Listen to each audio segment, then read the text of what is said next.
จะมาอยู่ในป่านี้แนวใดมันกว้างใหญ่วางเวงจังไดบุ ค่อยลึงแล้วค่อยอยู่มาจะน้อย แต่ค่อยบ่มักเลยในป่านี้นะมันเงียบก็มีแต่เสียงสัตว์ป่าเสียงนกเสียงหนูเลย ลองให้เจ้าได้มาอยู่ และเจ้าสิลึงเอง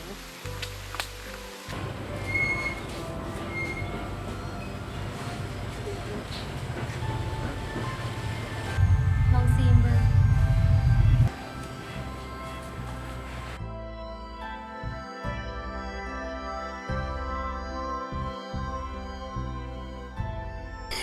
ไอ้บ่อยากกลับบ้านหวะ อาจจะกลับแต่อยากอยู่นี่หลายกว่า ละมูของไอ้ดีไอ้บ่เป็นซอกแล้วหวะ มือของอายว่ะป่านนี้อายว่าเขาเจ้าไปใส่ต่อใส่อาจจะกลับบ้านแล้ว แต่น้องว่าหมู่ของไอ้กำลังซอกไอ้อยู่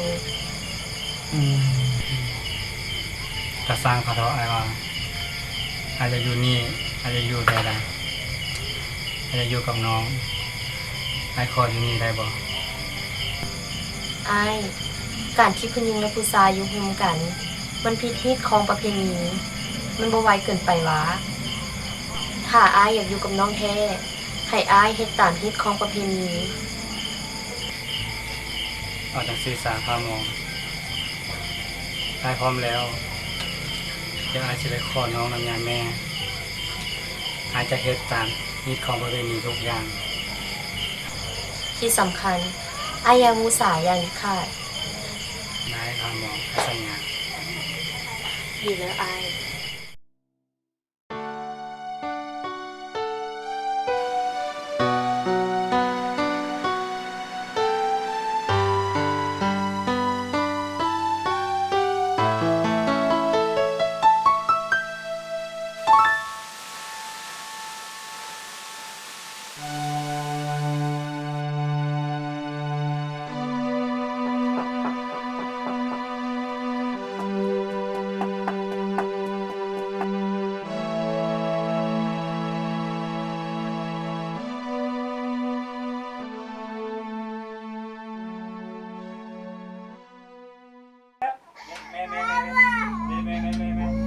แม่มาเร็ว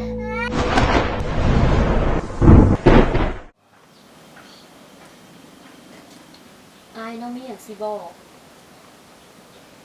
มีอย่าง น้องอยากให้ไอ้กลับบ้านไปหยามพ่อแม่ไอ้มาอยู่นี่กระโดดแล้วบ่ได้ส่งข่าวหาพ่อแม่ไอ้น้องว่าไอ้ควรจะกลับไปหาเพิ่น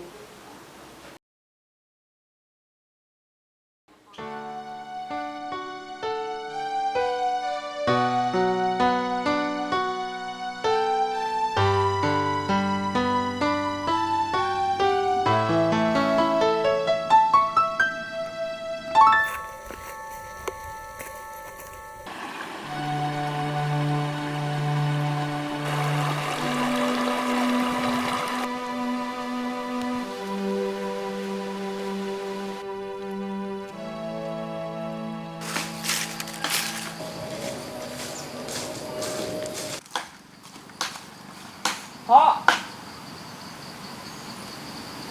ลูกเพื่อนเรากินหอยวะ พออิ่มแล้วอย่างไรก็ให้ลูกกินไล่ๆผมได้เห็นหน้ากันด้นแล้วก็อยากให้กินไล่ๆเอาลูกเอาไปกินน้ำพัง โอ้ขอบใจเลยพ่อนี่ลูกสิได้กลับแล้วได้วันนี้ เดินทางให้พอตลอดปลอดภัยเด้อลูก โดยพ่อก็คือกันเด้ออายุก็ได้แล้วก็ไปใส่กันระมัดระวังเบิ่งดูแลตัวเองเด้อเดี๋ยวว่าลูกที่มายามนี่ก็เดี๋ยวว่างๆลูกก็มาหาโอกาสมาหาพ่ออีกไปแล้วเด้อ โชคดีลูกโชคดี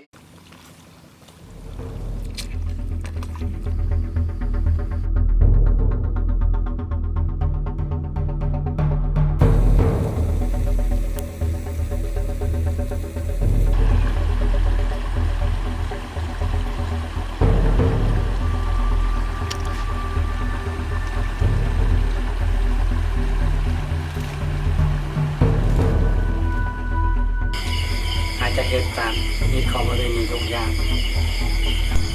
ที่สำคัญอายยังมุสาอย่างเด็ดขาด ได้ครับหมอสัญญา